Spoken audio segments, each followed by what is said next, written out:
संत हुए हैं उड़ीसा के,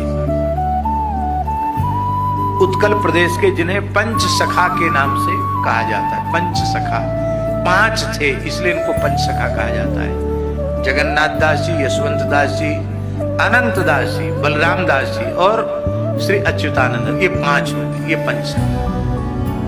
जगन्नाथ जी इन 5 के साथ खेलते थे, इसलिए इनको पंच सखा कहा गया। जगन्नाथ जी के पंच सखा। उनमें जो अच्युत दास जी, अच्युतानंद दास जी नाम के महापुरुष हुए, महान योगी थे।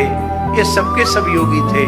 उन अच्युतानंद दास जी ने कुछ ताड़ पत्र पर भविष्य लिखा है, जिसको लोग भविष्य मालिका कहते हैं। इस समय लोग उसका बड़ा प्रचार प्रसार कर रहे हैं, तो हम कोई अश्रद्धा तो नहीं करते हैं, लेकिन हमने उड़ीसा के प्रामाणिक संतों से पूछा उस समय। जैसे पूज्य श्री परमहंस जी महाराज हैं, जो अभी यहाँ आए थे 1-2 दिन पहले, परम पूज्य स्वामी श्री प्रज्ञानानंद जी परमहंस जी महाराज, हरिहर आनंद गुरुकुलम के महाराज जी, बहुत अच्छे महापुरुष हैं।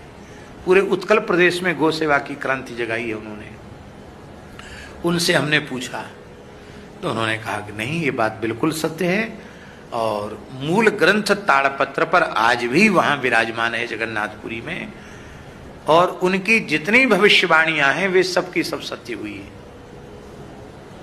उन्होंने भविष्यवाणी की थी कि भारतवर्ष मुगलों के बाद अंग्रेजों का गुलाम होगा, जबकि जगन्नाथ दास, उनको अच्युतानंद दास जी को तो समाधि लिए 500 वर्ष से ऊपर हो गया। तो उस समय तो कोई अंग्रेज कोई बात थी नहीं, पर उन्होंने कहा था कि अंग्रेजों का शासन होगा, वो बात सत्य हुई।